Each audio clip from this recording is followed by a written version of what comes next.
क्या दोस्तों आप भी क्लास 10वीं में हैं?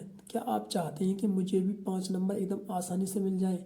तो आज की इस वीडियो में हम आपको तो आप 5 नंबर आसानी से दिलाकर रहेंगे। तो आज इस वीडियो में हम सीखेंगे थेल्स प्रमेय, जो कि थेल्स प्रमेय काफ़ी इंपॉर्टेंट है और जो आपके बोर्ड एग्जाम में जो है 5 नंबर में पूछी जाती है। तो यानी कि आप जो इस वीडियो को पूरा देखिए तो आप जो है थेल्स प्रमेय को सिद्ध करना सीख जाएंगे और आप जो एकदम आसान तरीके से एग्जाम में 5 नंबर पा सकते हैं। तो चलिए अब हम जो थेल्स प्रमेय को कैसे सिद्ध किया जाता है इस वीडियो में हम सीखने वाले हैं, ठीक है।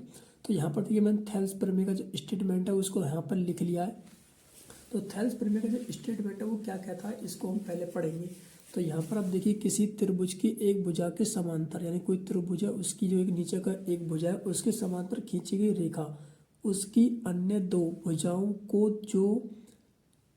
को जिन दो बिंदुओं पर काटती है वे बिंदु उन भुजाओं को समान अनुपात में विभाजित करते हैं, ठीक है। यानी कोई त्रिभुज है, मैं यहाँ पर कोई त्रिभुज बना, जैसे कि ये एक मैंने एक त्रिभुज बना लिया, ठीक है। ये स्टेटमेंट के अनुसार हम जो बनाते चलेंगे इसको इस तरह से बना लिया, ठीक है। अब कह रहा है किसी त्रिभुज के एक भुजा के समांतर, मैंने एक त्रिभुज बना लिया और त्रिभुज को मैंने नाम दे दिया ए, इसको दे दिया मैंने बी और इसको दे दिया मैंने सी, ठीक है। अब कह रहा है त्रिभुज के एक भुजा के समांतर, कोई त्रिभुज की भुजा मैंने इसको समांतर मान लिया, ठीक है। इसको बी सी के समांतर मैंने एक रेखा खींच ली, इस तरह से खींच ली। अब खींचने के बाद आप देख सकते हैं खींची गई रेखा उन अन्य दो भुजाओं को जिन दो बिंदुओं पर काटती है, ठीक है। यानी कि जो बिंदु ये हैं, अब देखिए इस जो रेखा एस बी सी के समांतर खींची है, अब ये बिंदु ए बी को बिंदु डी पर काटेगी, मैंने इसको नाम दे दिया है। और रेखा ए सी को बिंदु ई पर काटेगी, ठीक है। इस तरह से मैंने जो इनके सभी के नाम को यहाँ पर दे दिया है, ठीक है। अब देखिए यहाँ पर जैसे नाम दे दिया, अब हम क्या करेंगे उनको आपस में मिलाएंगे। तो बिंदु बी को बिंदु ई से मिलाएंगे, तो मैंने इस तरह से इसको मिला दिया। इसी तरह से बिंदु डी को हम बिंदु सी से मिलाएंगे, ठीक है। अब देखिए यहाँ पर हम क्या करेंगे, बिंदु डी को बिंदु ई ए और सी पर लंब डालेंगे, इस तरह से मैंने लंब डाल दिया, ठीक है। इसी तरह से बिंदु ई से रेखा ए बी पर हम लंब डालेंगे, ये मैंने इस तरह से एक लंब डाल दिया, ठीक है। और ये बिंदु जहाँ पर लंब डाले उनको बिंदु नाम दे दिया हमने, इसको एफ दे दिया और इसको हमने जी दे दिया, ठीक है। अब देखिए स्टेटमेंट के अनुसार जो हमारा चित्र बन चुका है, यानी कि जो बिंदु पर काटती है, यहाँ पर देख सकते हैं जो रेखा पर जो समांतर रेखा खींची है, बिंदु बी और सी जो हमारी रेखा है यानी कि रेखा है, इसके समांतर हमने डी और एक रेखा खींच दी। और बिंदु ये रेखा ए सी को बिंदु ई पर काट रही है और रेखा बी ए बी को डी पर काट रही है। तो उन दो भुजाओं को समान अनुपात में विभाजित करती है, यानी कि जो देख सकते हैं यहाँ पर इस रेखा जैसे यहाँ से गुजर कर गई है, तो इसने इस रेखा को दो भागों में बांट दिया, एक तो ये भाग हो गया, एक ये भाग हो गया, ठीक है। तो अब जो हम इसको सिद्ध करेंगे कि जो हमारी ये इस रेखा को दो भागों में बांटा है, ये क्या होती है, बराबर होती है। तो इसका जो अनुपात है वो बराबर होता है, ठीक है। तो अब हम जो क्या करेंगे इस तरह से, तो अब हम देखेंगे यहाँ पर दिया है, सबसे पहले हम इसकी लिखेंगे यहाँ पर दिया है। हम क्या लिखेंगे, जो हमें यहाँ पर दे रखा उसको हम जो भी तो लिख देंगे, जो आपको यहाँ पर दिख रहा है इसमें हम उसको जो भी तो लिख देंगे। तो यहाँ पर लिखेंगे त्रिभुज, लिखेंगे त्रिभुज ए बी और सी, देख सकते त्रिभुज ए बी सी में एक भुजा बी सी, देख सकते हैं बी सी कौन सी है, ये वाली, ठीक है, जो हमने इसको आधार माना है, बी सी के समांतर एक रेखा कौन सी खींची हमने, बी सी के समांतर, देख सकते हैं समांतर इसके कौन सी रेखा है, डी ई खींची गई है, ठीक है। एक सकते त्रिभुज ए बी सी में भुजा बी सी जो हमारी देखती है रेखा बी सी है, इसके समांतर हमने कौन सी भुजा खींची है, डी और ई, इसके समांतर हमने खींची है। जो भुजाओं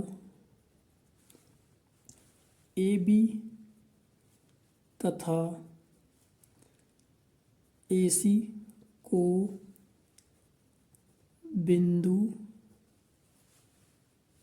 अपनी बिंदुओं डी तथा ई पर काटती है। ठीक है, जो हमने दिया हम लिखेंगे दिया है, दिया जो हमें यहाँ पर जो चित्र में दिया है उसको हम लिख देंगे। जैसे त्रिभुज ए बी सी, त्रिभुज ए बी सी में एक भुजा, जो कि एक भुजा है हमारी बी सी के समांतर एक रेखा, कौन सी रेखा, बी सी के समांतर एक रेखा खींची हमने डी और ई खींची गई है। जो भुजा ये वाली, जो कि भुजा ए और बी को, ए बी तथा ए सी को बिंदुओं डी तथा ई पर काटती है, यानी जो बिंदु ए, जो रेखा ए सी को बिंदु ई पर काट रही है समांतर रेखा, और रेखा ए बी को बिंदु डी पर काट रही है समांतर रेखा। ठीक है, खींची गई है। अब हमें क्या करना है, इतना लिख दिया। अब लिखने के बाद हम लिखेंगे यहाँ पर सिद्ध करना है।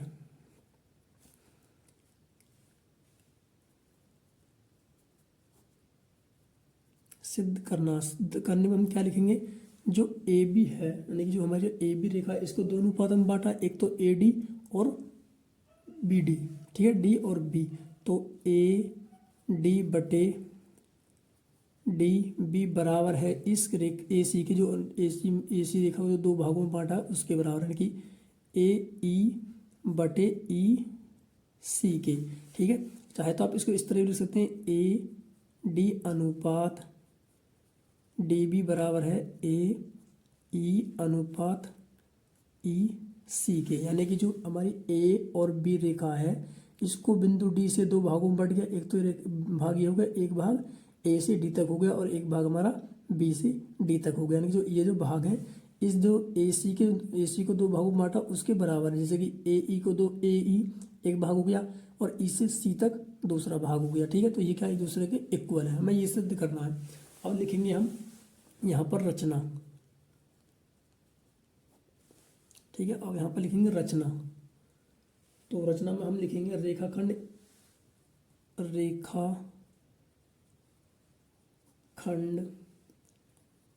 बीई तथा रेखाखंड बीई तथा सी और डी। ठीक है, सी और डी खींचिए।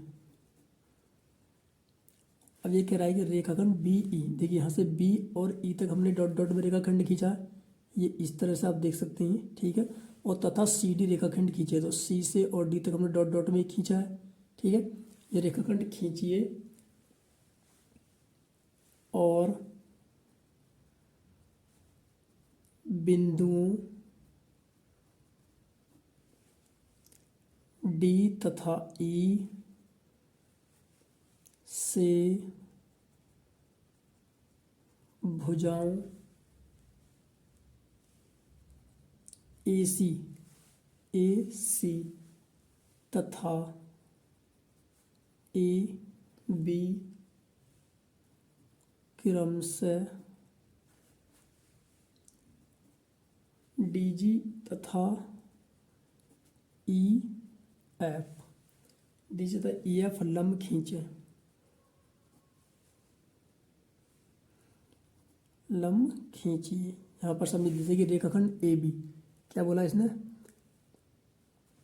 रेखाखंड ए बी और ई, रेखाखंड बी और ई तथा सी और डी को हमने आपस में जो है बिंदुओं से डॉट डॉट करके हमने मिला दिया, तथा बिंदु डी तथा ई, बिंदु डी तथा ई से भुजाओं ए और सी और ए और बी पर क्रमशः डी जी, जो कि हमने पॉइंट बिंदु डी से रेखा ए बी पर लंब डाला, जो कि बिंदु जी दिखाया गया है, यहाँ तक लंब डाल दिया हमने डॉट डॉट में। ठीक है, ये वाला इस तरह से डाल दिया। इसी तरह से हमने बिंदु ई से और रेखा ए बी पर लंब डाल दिया, ये डॉट डॉट में बिंदु एफ तक।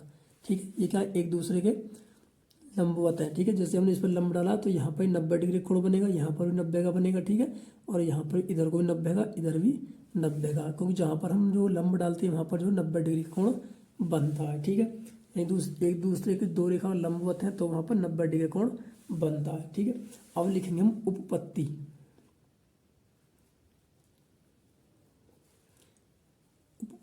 उपपत्ति में क्या लिखेंगे, तो उपपत्ति में लिखेंगे त्रिभुज बी डी ई तथा त्रिभुज, देख सकते त्रिभुज बी डी ई तथा त्रिभुज सी सी डी ई, ठीक है। त्रिभुज B D E C D E, दो त्रिभुज हो गए, कोमा डी ई तथा डी ई तथा बी सी के बीच स्थित है। देख सकते हैं त्रिभुज, देखो बी डी ई, इस तरह से यहाँ से ये बन गया डॉट डॉट से ये, ठीक है।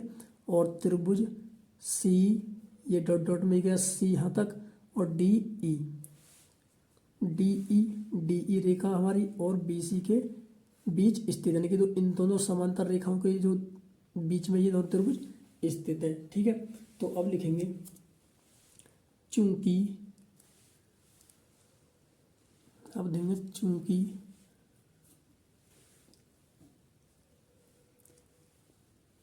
त्रिभुज बी डी ई का क्षेत्रफल बराबर है त्रिभुज सी डी ई के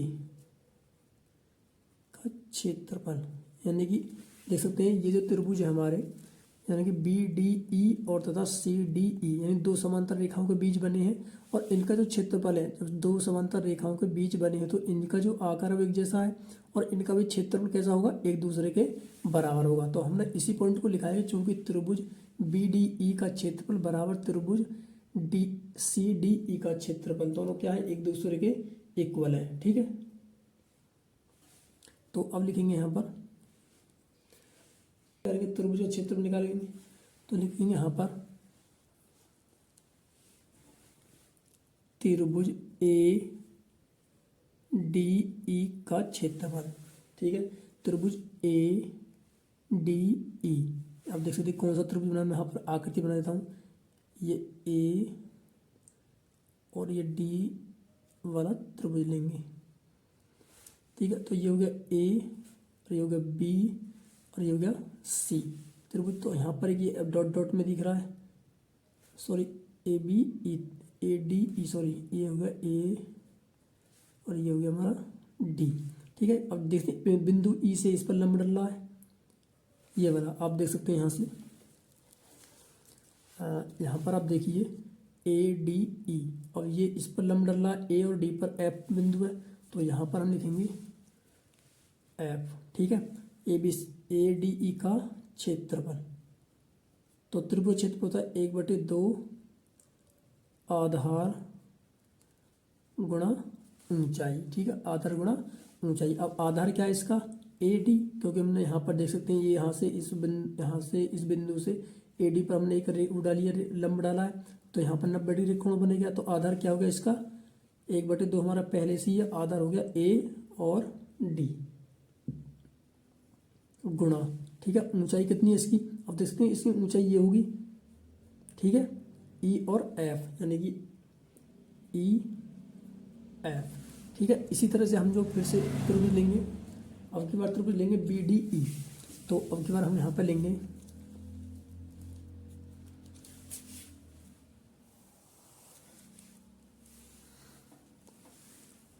त्रिभुज बी डी ई का क्षेत्रफल बराबर, ठीक है, त्रिभुज बी डी ई, त्रिभुज बी डी ई, क्योंकि इसी रेखा पर बने हुए हैं ये, ठीक है। इन दूसरों का जो आधार है वो क्या है, ए बी आधार है, तो त्रिभुज बी डी हमारा जो इसकी आकृति बनेगी वो इस तरह से बनेगी,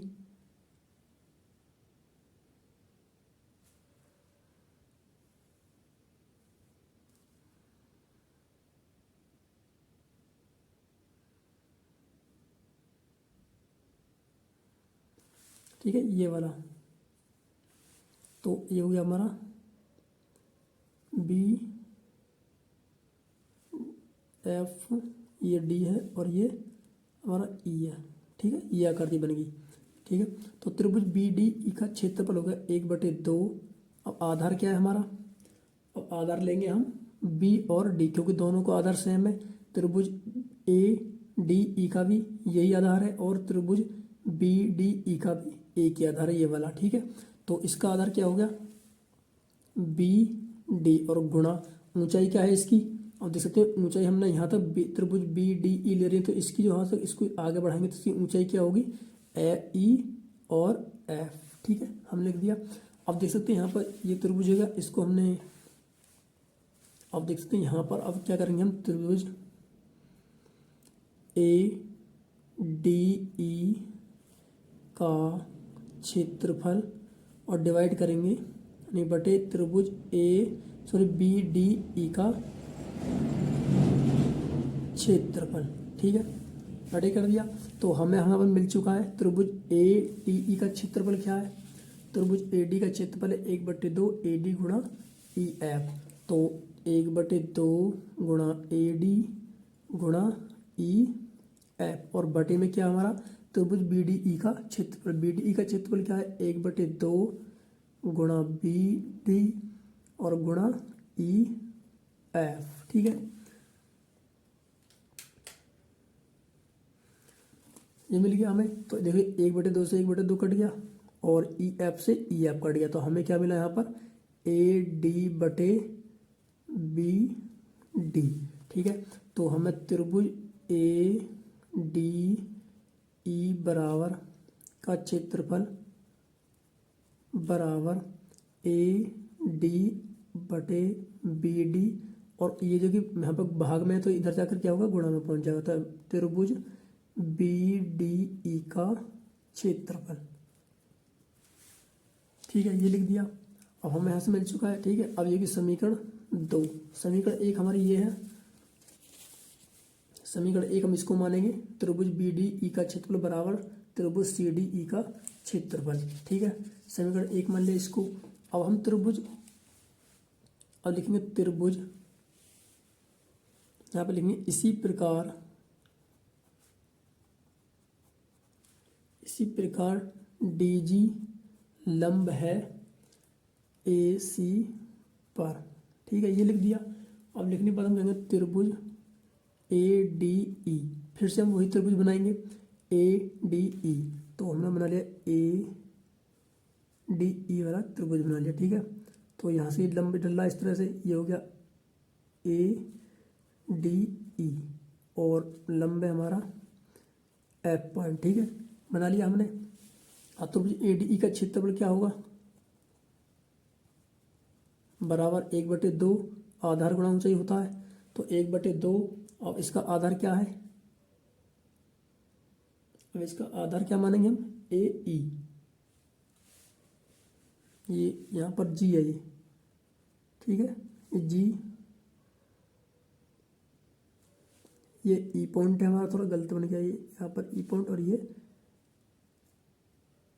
B point, A D point. ठीक है, अब देखिए ए डी ई, तो लंब है इस पर, यानी कि ए एफ लंब है, जी एफ लंब है इस पर। ठीक है, तो यहाँ पर बोला मैंने डी जी लंब है, डी जी लंब है ए ई पर, ए सी पर। ठीक है, ये सी पर लंब हो गया। तो अब हम देखेंगे आज इसका आधार क्या हो गया, हमारा लंब ये है, यहाँ पर 90 डिग्री कोण बनना है, तो इसका आधार क्या होगा ए ई, तो आधार हो गया ए ई और गुणा, अब इसकी ऊंचाई क्या होगी डी जी। ठीक है, ये ऊंचाई होगी डी और जी। तो इसी तरह से अब त्रिभुज सी डी ई का क्षेत्रफल 1/2, अब आधार क्या होगा त्रिभुज सी डी ई, त्रिभुज देखो यहाँ पर देख सकते हैं सी डी ई, तो मैं इसकी आकृति बना ली मैंने यहाँ पर,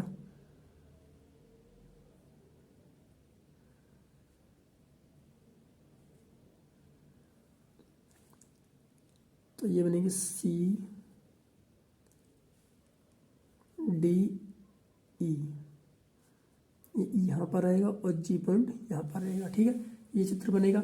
तो अब देख सकते त्रिभुज सी डी का क्षेत्रफल क्या होगा, अब इसका आधार क्या है हमारा सी और ई, आधार है हमारा सी ई और गुणा लंब की ऊंचाई क्या हमारी डी और जी।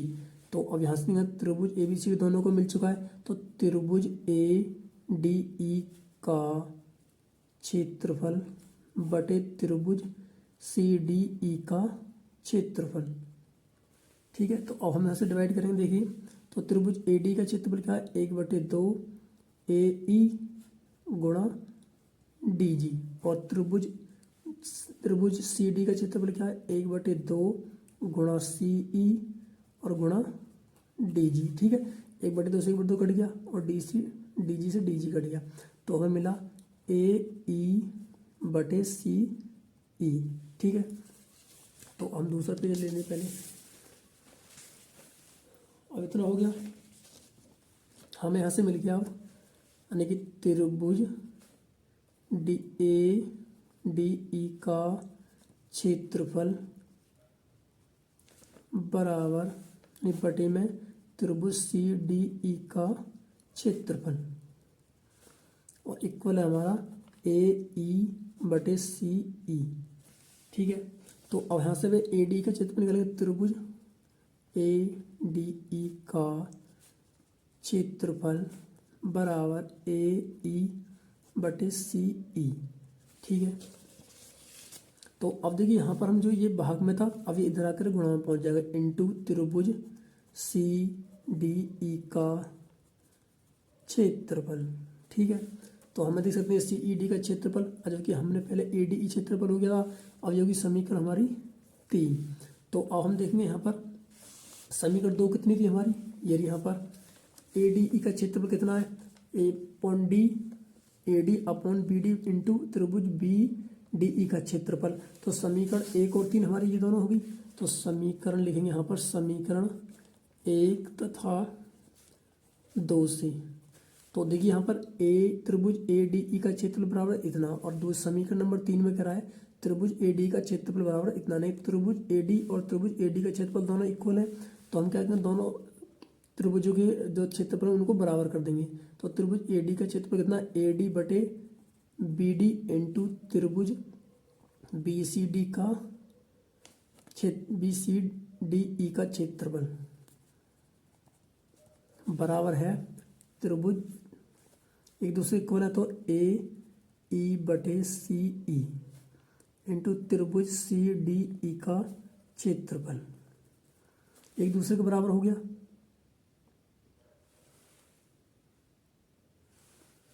ठीक है, ये एक दूसरे के बराबर। अब देख सकते हैं यहाँ पर त्रिभुज बी सी डी का क्षेत्रफल, और हम क्या करेंगे समीकरण नंबर 1 से इसका मान उठाएंगे।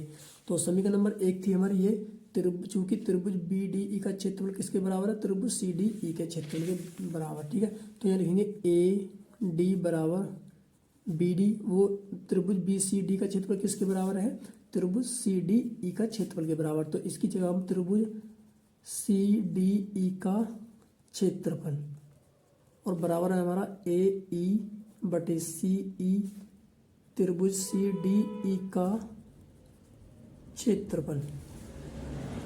ठीक है, तो अब देख सकते हैं यहाँ पर त्रिभुज ए डी बटे बी डी और बराबर ए ई बटे सी ई, यानी त्रिभुज सी डी ई का क्षेत्रफल को हम इधर भेजेंगे, तो यहाँ पर गुणा में है ये, तो इधर आएगा तो बटे में इसके भाग में पहुँच जाएगा। त्रिभुज सी डी ई का क्षेत्रफल बटे त्रिभुज सी डी ई का क्षेत्रफल, तो दोनों एक है तो एक कट गया, तो हमें मिला यहाँ पर ए डी बटे बी डी बराबर ए ई बटे सी ई।